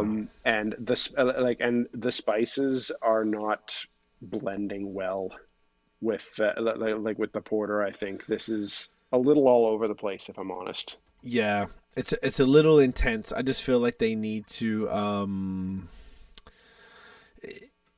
When you got this ABV, you have to be restrained. You can't go balls to the wall and have a canvas this light. It's just not going to hold it, and then you get the mess that you just described. It's not a fucking shit show, but I No, feel like no. it's not like horrible, and I feel like it does have it's a nice porter. I feel like at 4.4, even for a porter though, is that pretty low? I guess it is pretty low. Usually for dark beers, I'm actually a huge proponent of low ABV dark beers. Like I love low ABV. I think they're like something I want to keep in my fridge at all times. I find them like just a fantastic addition. Like if I'm just having a night drinking Crispies and IPAs or whatever, like I like to finish on a sour or a low ABV stout or porter. All for it. 4.4, probably a little on the lower side. Not furious at it, but I would probably rather a straight up and down porter, and maybe the base. If this was maybe 6%, doesn't even have to be like 5 or 6. It probably would have balanced out a lot more. I would argue. Yeah, and I don't know that. Yeah, I don't know. Like, there's nothing wrong with a 4.4% porter. I just think that I mean, we're saying the same thing. I feel like the adjunct usage that they did in this would have been more appropriate for a beer with a bit more heft to it, because Yeah, with such a delicate beer, you kind of can't go too aggressive flavor-wise with your adjuncts because it's just really taking over. yeah. No, I agree. It's yeah. It's sort of making the dark like the chocolate. There is some like chocolate elements to this as well. Let me add that in there. But it's not landing. I feel like it's like No. close, but it's not landing. Um, Yeah, I like the idea of it. Like when I was reading, when I read pumpkin spice espresso porter, like that sounds tasty. money. So I like the idea, but I think there are some tweaks needed here. I couldn't agree. It's yeah. Once again, don't take our subjective opinions on this. We are not the arbiter of all things beer. Oh my It's just- goodness, yeah, try it. Just want to keep Absolutely try it. reiterating that because we're not being dicks. I've had some great beers from all of these breweries, to be honest. Yeah, like this is. Sorry, if I can just jump in there for a Please. second. Like this is kind of an atypical episode because we are being a bit more forthright in kind of like giving real genuine reviews on here, which which is not usually the purpose of what we do in the pods, but that's what we chose the focus to be this time around. Yes. And it's never any shade on the breweries. No brewery knocks out 100 of 100 all the time. Nobody. And literally nobody. And sometimes it might just be our palates. If you try this beer and you love it, then that's fantastic. And in fact, I think you should try all of these. Your opinions on these might be completely different to ours. Yes, exactly right. That's really what it is. It's like all of these breweries have done really great beer, and the pumpkin. This is really what I'm getting at. Is that pumpkin beers are such a once a year thing. It's not like these recipes. They're fucking working on them and perfecting them time and time again. Maybe Great Lakes or Grand River are probably two of the oldest ones here that have been doing it forever. And it's like they're not doing it week in, week out. This is like one time a year they'll brew it, and maybe they'll want to throw shit at the wall and try something. And maybe it'll land, maybe it won't, and that's okay. I just think it's fun that they're even doing it. And, we have a huge, variety. Like, I guess if you include all of them, there'd be at least 9 different pumpkin beers at the LCBO. Because we're doing 9 in total, but we both didn't get all of the exact same ones. So that's pretty fucking cool. Just the fact that that's even there, and you never know what you're going to like. Like, you might taste this and just be like, oh, you guys are crazy. This is spectacular. What is that noise? Can you hear that? So there's a helicopter flying around somewhere, somewhere above my house here. So that's probably what you're hearing. I like that. I wasn't sure if there was some feedback or something issue in the mics. That makes much more sense. No. You're just hearing a helicopter flying overhead. It's going down in Ottawa, folks. Yeah, man, this is interesting. Yep. Do you want to? Let's do the last. The last one of the LCBO bunch. The last LCBO bunch, and the second of the dark beers. Honestly, though, coming into beer 8, this is fascinating. I've never drank this many pumpkin beers at once. It sure is. Oh yeah. Yeah, this is definitely the most pumpkin beers we've ever drank in one session, and really probably the most pumpkin beers we've ever drank. No, that's not true. I've had more pumpkin beers in one year than this. When I did the blog post reviewing all of the pumpkin beers that I could find, I think I got up to 11 that time. I think that got up to 11. But I'm still only a third of the way to what Hop Girl Heather got to. Wow, man, we need to catch up to Heather. Heather's clearly the pumpkin goat. So this one here, let's show the man dump. Big Rigs Tales from the Patch. Yes. So this is another Ontario one that has been around for quite a while. Like, this one must have been around for at least 6-7 years at this point. Yeah. That Big Rig has been putting out Tales of the Patch. Their pumpkin porter. Yes. And you know what's interesting? I just checked Untapped here, and I haven't had this before. And this is and the reason I'm surprised is that, as you said, this has been around forever. I don't know why I would never have grabbed it. I'm surprised you haven't had this before. I feel like I just might have missed it in my travels, because obviously this was my second season of fall in Ontario as a resident. So I must have just missed out on doing that. But you know what, Nate? We're making up for it now. God damn it. And this is 5.8%. So it's another 1.4% heavier than the Whitewater. So this one is going to... I'll read out while you pour. Or is it on the can? Okay, sure. Oh, you know what? Okay, we went to great lengths to bring you this killer autumn treat. Pumpkins were handpicked by our brew team from the depths of the path. A cornucopia, Nathaniel, of spices were added to them before roasting and then the sweet finish, along with creamy milk sugar, gang, went into this chocolate-hued porter. It's like homemade pumpkin pie with whipped cream, but better because it's beer. So that's different than what's on the can, isn't it? It's mostly the same as what's on the can, but just in a slightly different order. Yes. Oh, and it said the can glows in the dark. Yes. Fuck. Now I'm going to have to keep it, aren't I? I don't want to turn all the lights off. All right. Whoa, look at that head. Yeah, it's a great pour. Yeah. Okay. Once again, 5.8. I'm very curious now. Uh-oh. So this one is another one that does list the ingredients. Yes, and this one does have. Could you reiterate that? If you've got the can in front of you, we're both taking our pictures at the same time. Okay, here, I'll read while you're taking your picture.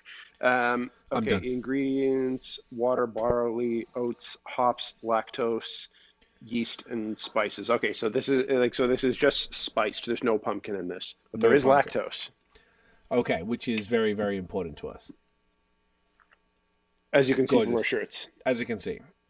Well, obviously, we don't care about lactose as much as we used to, which we have admitted publicly many a time. However, when it does pop up, god damn it, it brings us right on back to lactose times, Nathaniel.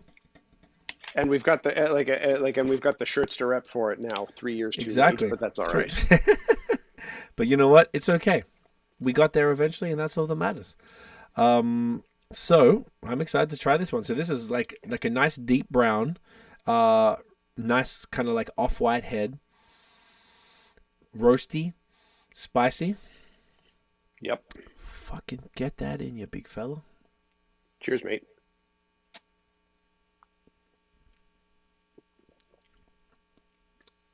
Okay. I don't know if I'm like palate fatigue or I don't even know if anything's good anymore. I think it's good. I think this is good. Is it good? Yep. Talk, Yeah, you talk first. I feel like it I'm. is. It is good. So this was a fave of mine in years past. If I go back 3 or 4 years, Okay. I remember particularly enjoying this one. The last couple of years, I have enjoyed it a bit less than I had in the past, and it's hard to really pinpoint why, because you can't compare like for like going back a year, never mind 2 or 3 years. I remember in previous years the spices being a bit more prominent, but what I will say that this one does have, and this might be purely due to just this being brewed at a higher ABV, it's got a bit of a heftier body to it than the previous one, which I think is appropriate for the style. It's also, of course, lactose is playing a role in here as well, making it a bit smoother, Yeah. like adding a bit of sweetness to it. The spices are quite subtle. I do wish the spices were a bit more prominent, if I'm honest. Yeah. But it's a tasty porter. Like it drinks like a very nice porter. It's roasty. It's got a bit of coffee resembling bitterness to it, and a very, very faint hint of spices. That's about the only thing that I can say, is that I really wish the spices were more prominent. Yeah. I agree with all of those sentiments. I definitely was just noting down as you were talking the coffee for sure. Like I know there is no coffee in it, but there's like hints of, I guess, bitterness and kind of like dark fruits. I find the spices are there, but it could do with a little more of a ramp up. I feel like it's an interesting thing because this is beer number 8, and it's, I don't know if there's once again like a little bit of mild palate fatigue as far as some of these things are concerned. So I wonder if like my first kind of thought, well, it'd be better if the body was even more. Now it's significantly above the last one, but like, did it need to be maybe 7% or something like that to deliver like an even heftier body to be able to sort of handle spice? You could ramp the spices up a little more, and like it really kind of balances out a bit. But yeah, it's pretty solid. So you've had this been doing this one for quite some time, and it's sort of been hit and miss or different every year. Is that what you were saying? I don't know that it's been different every year, but I find that like it definitely, I think, changed 2 or 3 years ago. Because I remember the first couple times I had it, the first couple of years I had it, really liking it. And I think what I like, and I think when I noticed a change was when the spices became a bit less prominent. Um, Okay. that's that's the only kind of distinction that I can make during that time. I think it's a pretty solid porter. Uh, like I really think that like if you start kind of ramping up any more than this, then you're really kind of getting out of the porter more into the stout realm of things. But which would be good. But it's yeah. I think if you're going to put the spices in it, then this needs to be a bit more upfront. And I like we've talked about, I think a dark beer base can handle a bit more spice to it.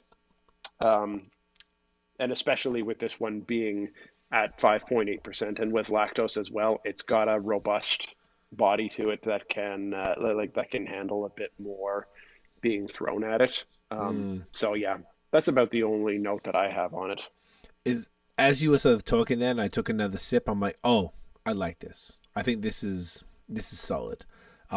Yeah. I think I just need to adjust, like because of this. Like it's interesting. If we did a tasting of lagers or whatever, I feel like it's pretty easy to kind of groove into the next thing. But because these are spices and like, like nutty, caramel, roasty, like ambers and porters and shit, like it's a little more. It takes a little more palate adjustment, I think, to kind of just be like to even think about like how do you how do you feel about it? Do you like it or not? Which is an interesting takeaway just from doing this experiment. I'm a huge fan of porters, and I've had like it's interesting you mentioned that because I always think, oh yeah, porters are lighter, stouts are hectic, but Third Moon did that, the barrel aged porter in the Red Bull can, and that's like 10%. So I wonder if it's just literally there's a different recipe with a different grain bill primarily. To Well, it determine a is. porter from a stout. Porters are loggers at their core, and Right. and stouts are more on the are more on the ale side. So they definitely do have a different base. Right, right, right. Well, either way, I think this is looking at a relook. Actually, I don't know. Should I look at the beers or should I look at the fucking cans? Probably might be fair to say it might be my favorite one of the LCBO ones. And I think Yep. it's just because I'm partial to darker beers, and I think that this base, Hmm. like the 5.8, is kind of a little, it's supporting it. And if I had this by itself without all of this other sort of palate distraction, I feel like I'd probably warm to it immediately, and Yeah. just enjoy it. And I feel like this is one that you could definitely get through a whole can of on your own without much hesitation. Like it's 100%. yeah, it's kind of at that level where it's got the right amount of body to it. It is not nearly as sweet as some of the last couple of the ales that we had. Um, and yeah, it's a solid beer. It just needs a bit more spice in my opinion. Yeah, no, I think that's completely fair. I mean, look, so that is beer number 8. There's 8, technically between the two of us, there's actually 9 different beers available. Pumpkin beers specifically available across the province in the LCBO. I don't know if we missed any. I'm fairly sure if either of us saw something different, we would have alerted each other immediately. So I'm pretty sure we have it covered in these 9 beers. So I feel like like we've still got our bonus to go, but I feel like just to summarize this, I feel like if you are curious, pumpkin curious, or just actually already into it, like that's 9 beers from some great breweries that you can pretty easily, or you should be, almost regardless of where you are, should be able to have access to almost all of these beers between however many stores are in your area. So yeah, it's really fun. It's just more like lean into the season, man. We're in fall. Like I think today was like the last nice day. Maybe tomorrow might be the last nice day that it goes into Shittown. After that, but we had a nice, like, what the fuck, it was like felt like 33 today and yesterday or something in early October. Like that is bonkers. So it's about to get into that sort of, sweater weather and fireplace weather, which is more, aligned with pumpkin stuff. So I'd encourage everyone to just go and support the breweries that you like and try the different beers. And, if budget allows, grab them all. Like I can't imagine costing more than like $30 to $40 to get 9 of the different pumpkin beers from across the province, which is pretty cool. And just fuck around, experiment, enjoy, and see what you like. And, maybe you might not like some stuff. Like, we have some thoughts on some stuff, but, we aren't the arbiter of all things pumpkin. So I would suggest give it a fucking crack. This is fun. Do you have any words for the people to summarize the pumpkin there? No, I couldn't have said that better myself, I don't think. Like if you've whichever of these, whatever subsection of these that you have available in your local LCBO, like he says, if you're pumpkin curious, give them a try, and when the episode drops, tell us what you think, what you think your favorite is, if you have any other thoughts on them. Yeah, I'd love to know. I'd love to know what people think, and it's more fun if people think we're wrong. And you'd be like, no, that shit was fire. That was my favorite one. I love that because that shows the depth of differentiation between palates and. Absolutely. Yeah, I enjoyed doing this. Like, this was cool. It was kind of like, to be honest, part of the fun was the hunt to get the fucking beers because, we both went to multiple LCBOs, and even last night, Tiff, we went to this new, well, I don't know what, it was new to us, like a bar, a little restaurant that we'd seen. Funnily enough, Pat Ozols, who is, I don't know if he still is, but he was the photographer for Oast House. He posted from there, and we were like, oh, it's called BN Local. So we went there to have a drink and just get a little, chill, because we were like, it might be the last nice patio night that we can go and grab a drink. So we went to do that, and as we were walking back to the car, there was an LCBO right there, and Tiff was like, I just want to grab some stuff real quick, and I just looked and saw the Whitewater. I'm like, finally. So even just on a random trip, I managed to finally, find a beer that I had trouble getting. So, you could cruising around trying to find all the beers was part of the fun to do this. Obviously, we hadn't, I would suggest if you're going to do it, get a bunch of folks together and just sort of split them all and like enjoy it and do what we did and just try them all. Like, have your own Pumpkinpalooza. Yeah, I find like ours is probably a little wasteful because it'd be better if we were in the same place sharing these things. Yeah, I'm gonna drink a bunch of these afterwards, obviously, but still, yeah, it's just really, really cool, really fun. Now, last year during our Oktoberfest episode when we did, we had Marsens, we had Oktoberfest beers, we had Fest beers, we had pumpkin beers.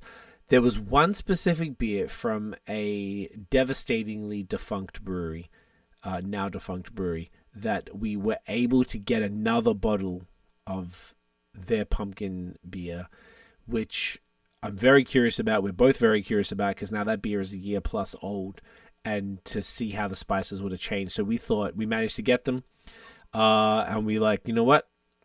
Let's bust that one open so we can see how that's going. It's quite exciting. I don't know if I'm going to get through this whole thing tonight, so I'm going to have to cork this bottle up. But this might be the GOAT of pumpkin beers, potentially. I mean, I guess we'll see. So it was it was my favorite last year, and I'm fairly certain, if I'm remembering right, that Hop Girl Heather named this pumpkin beer of the year from her thing last year as well. Well, it sounds like we're all on the same page. So this is the Bourbon Barrel Aged Pumpkin Spice Rat Queen Imperial Stout from the legendary Barncat Artisan Ales. And I'm excited to rest in power indeed. Devastating, but our good friends at Durand here in Hamilton I don't know if I want to put it on blast, but they have the best. Oh, motherfucker. Trying to always put things back in my crazy can thing. They have a nice little stash of Barncat beers that we were able to get our hands on, so we were quite excited that they had some of these from last year that I think that people front. I did have one dude tell me that he listened to the pod and then went to Durand and picked up a whole bunch of Barncat. Smart Oh, man. yeah? Yeah. So there's still a bunch there, but I'm kind of I kind of look at it as like I've got a bunch of Barncat here, bottles obviously, and I'm like I kind of look at it as a person as like a stash when I'm ready I can pull the trigger and grab more. Oh, That's it right. smells amazing.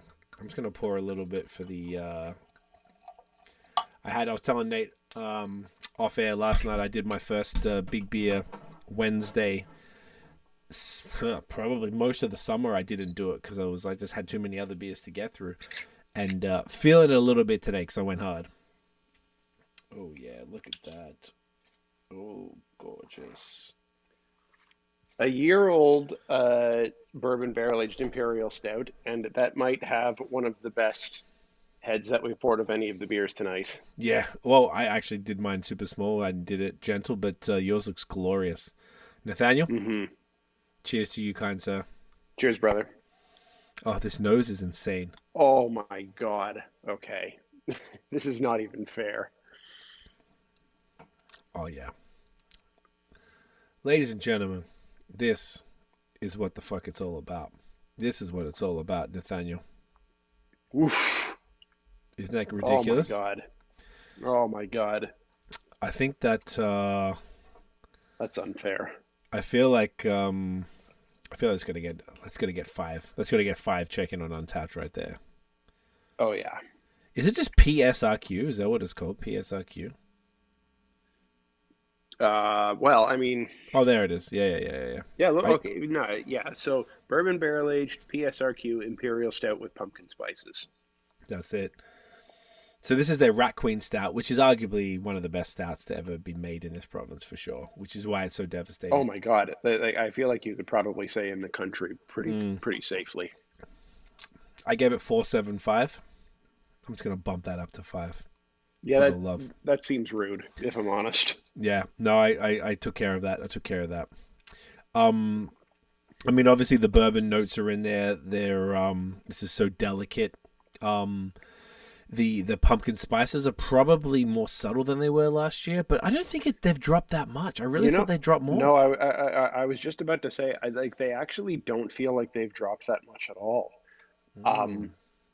I feel like the stout, it's still drinking magnificently. It's got a bit more heat to it, but not in a harsh way, if that makes any sense. Yep. It's definitely not harsh at all. It's certainly soft. It's quite soft. Yeah, it is quite soft, like frothy almost even. Yeah. It was interesting is that normally these like the super big imperial stouts they're like motor oil, like you can't see through it now. And because I didn't pour much in this glass, I'm tilting it to sip, and I can see through it at the bottom, which I find interesting. So I've got more of a full pour here, and and this definitely is more of a motor oil kind of vibe there. So I think anything that you can see through there is more just because you've got like a thinner layer of it in the bottom, like in the bottom of your glass there. That's fair. It's just it's just glorious. But something I love here, and this speaks to the quality of this here. Like if you like the head has faded down a little bit now, but it's got that nice Lacing? espresso crema Yeah. layer on top. You know what I mean? I even have it here on this little bit. It's sort of a little tough to see in the camera, but there's like a little like layer on top, like a real almost like an oil slick of crema. Mm-hmm. Yeah, it's just spectacular. And the fact that oh, there it is. Yeah, I just gave it a little swirl, and there she is. Look, she's popped right up. Oh, it's gorgeous. Yep. There's like a little like a zippy tang to it as well, which is probably just more of a result of the barrels. There is a zippy tang to it.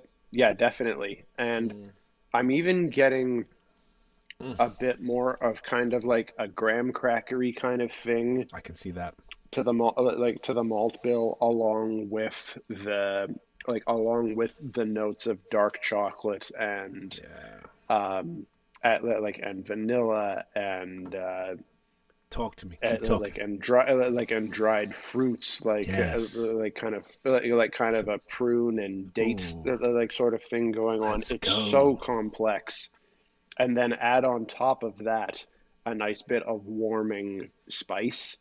It's just money. Yeah, this is glorious. This is a special beer, and that's why we kept it till last. Obviously the ABV, but also like this was just a little bonus because we were able to get it, and we were like, oh, let's bring this back again, and it kind of felt right to have it this year. And honestly, I think he's only got a couple. We could even pre-grab it for next year if we really wanted to get funky with it. Which might not be a bad idea. Because we've got a few weeks from recording till this episode even comes out. So by the time the people even hear this, we could have snatched them bitches up. Good to go. Let's talk about that. But yeah, this is a spectacular beer, and I guess it's a little more meaningful now that we know that this is never happening again, and Barncat are unfortunately, over and doing their thing now, and I hope they're both happy, living their full lives, knowing what they did and what they contributed. But this is great, man. This is just such a great example of a pumpkin spice beer, and it's like Barncat did a lot of fun stuff, a lot of traditional stuff. They did a bit of everything, and I felt like this is just like the perfect execution on one of the best stout in the country. It's just phenomenal. They should be proud of this. To really show what sort of pumpkin beers. Like, people kind of laugh at pumpkin beers, I guess, and you and me being like the fans of kind of, we love I would almost say now that you and me were kind of like made it known that we love all the ridiculous shit, but I always kind of find that we kind of love the less ridiculous stuff these days. More so. We're both creaming over fest beers and crispies and like. Oh, I think so. Imperial stouts. Really at its core, our whole thing with the ridiculous shit was way more about just finding the haters ridiculous than it more was about boosting the that's really what it was all about at its core. It's just, it's just don't take this shit too seriously. It's for fuck's sake. Yeah, that's what it always that's what it was always about.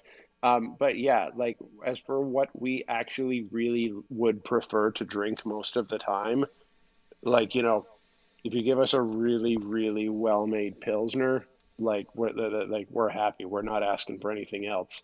Like a really, really beautifully well-made Pilsner, a Marzen Fest beer, a delightful West Coaster or classic American IPA. That's perfect for us. Couldn't agree more. And obviously, we both love haze. We both love big barrel-aged imperial stouts. I feel like it's like the fun. Like, I'm drinking smoothies sporadically, and the only smoothies I'm really getting occasionally when Third Moon drops something, and then like if you got me some brewski the other day, and I still have some Masorum I grabbed from like a month ago. Like, don't really grab a lot of smoothies like I used to. I just kind of prefer to have crispies and some good West, all the things you just talked about. Like, if I could drink a fest beer every drinking session, I would be ecstatic. That's fucking amazing. Yeah. And have the big beer night of the week where I just get to really dive into some, like, well-crafted. Because you can't go and make some sloppy-ass fucking big stout. Like, they have to be well-crafted or it's not going to pass. Yeah. So, just something beautiful, whether it's barrel-aged or not, just... It's interesting because, we were known as those people, and then go. Yeah, like, my God, like 2 of the last 3 pods that we did before this, we started the night with a fest beer, and like it was just fantastic. That was one of those cases of like, I don't even care, I'm drinking this entire can. It's just too good. The Sawdust, that was so fucking good. And what was the one before that? The Flux. The Flux. Man. God damn, that was one of the best beers. It was spectacular. It was just so good, and it just I love it. That just starts the night off right. If you really start does. your drinking session with with a fest beer, it's like that can only be a good thing. That's it. And I guess we could take this time to maybe, because it's a pumpkin podcast, but it's also a fall beer, this is the time of year we could shout out a few of the fest beers. I saw you drinking this, and then I went and grabbed it. Unfortunately, this particular beer was placed with the pumpkin, but the Muskoka Fest beer in the big ass 568 ml Stein size can. I saw you drink it, and I was like, "Yo, how's that?" And you're like, "It's fire." I'm like, "Fuck yes," and I grabbed that, and it was fantastic, and it was great because it was in the big ass can, so I had plenty of fest beer, and it was like 5 point something, if I'm not mistaken. It was over 5. So it was a little, even if it was like 5.3 or something, but it was great. Tooth and Nail just had their anniversary, and you kind of went and grabbed me their Victory Parade Fest. Is that the Victory Parade, the Fest beer? Yep.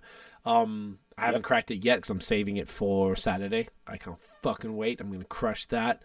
It's just such a beautiful time of year. Fantastic. Do you know then of any other fest beers aside from that Muskoka one that are available in the LCBO that people could grab? That obviously the Tooth and Nail is direct from the brewery, and some of the other ones we've been drinking, Flux, Sawdust. I don't know if they did distro that. I can think of one other. Left Field has a fest beer in the LCBO called Mr. Oktoberfest. Oh, cool! I'll look out for that then. I'll specifically. It's dope. I just had it this week. Hell yeah! But then also, just to be clear, you can order any of these shit, guys. Order. Yeah, of course you can. Do an order from Sawdust. Get It In Ya, a version 2.0, and then grab some fucking. I don't know how to say it because Sam said it, but it's German. It's like listen to episode 145. It's like Sagamalstadt or something like that. I don't know. Something like that, but it's their fest beer, and even if they don't distro it, grab it. It was fantastic. We drank like 6 beers that night. A lot of them were big, and that was the first beer. I crushed the fuck out of that. I think you did too. I did too. Yeah, there's just a lot of great fall beers that are available right now. I bet there's probably other ones in the LCBO that we're not aware of. I remember having like a Sons of Kent Oktoberfest beer from the LCBO a year or two ago that was really good.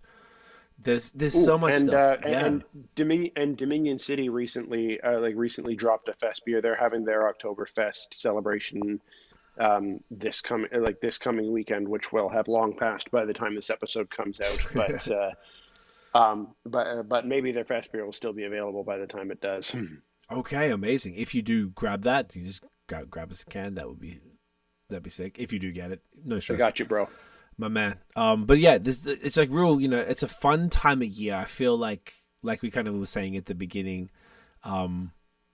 It's probably our favorite time of year as far as beer. I feel like it's the most interesting. You got all the fest beers, Oktoberfest, Marzens, pumpkins, all this stuff that like only comes at that Wet time. hop. Like Wet Hop. Oh, I made sure. Did you get Bine Hunter? I grabbed the Bine Hunter this year, the Bellwoods. I didn't. I missed out, and I was actually just looking at the Bellwood store, and they're already sold out.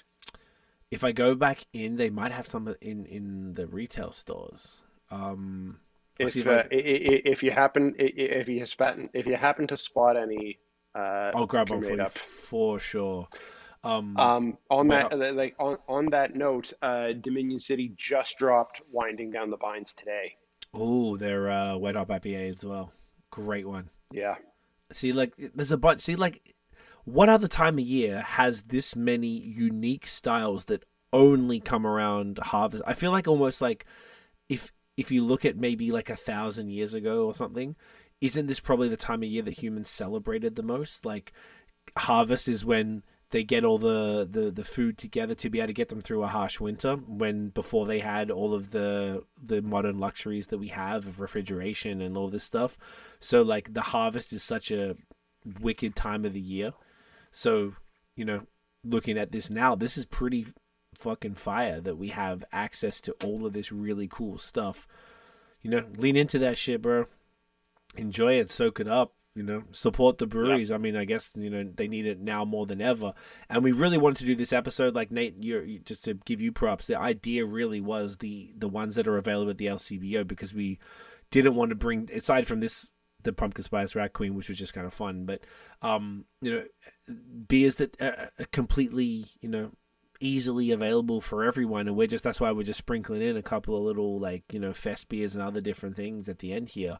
There's so many different things that you can get to celebrate the season. We're actually recording this like this is Thursday before Thanksgiving in Canada, so probably no point promoting that now because you would have been long gone. But by the time this comes out, just a lot of these beers will still be around, so you still be able to have these beers long after eating your pumpkin pie. It's fun. I'm actually thinking we're doing a Thanksgiving at Dan's place. We made Dan host it this year, which is my girlfriend Tiffany's cousin.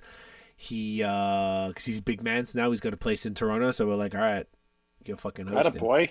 Yeah, right, exactly. So Tiff and I got this local bakery here in Hamilton we found that's unfortunately closing down, which is terrible, but they do like pumpkin pie, cheesecake, and all this other crazy shit. So we did a big order of a whole bunch of real fun like dessert stuff, and I was gonna raid the cellar and bring a bunch of like big nice bottles up to split with mans, and even if you don't want to do like cellar raids and stuff, like this type of stuff, all of these beers will be perfect along with all of the desserts. So I hope that even if I imagine people would have gone to the LCBO, hopefully listening to this in the meantime, and if they didn't, they'll be able to hear about some other ones they can get their hands on. So with that said, Nathaniel, was there anything else we wanted to touch on this episode before we take it home?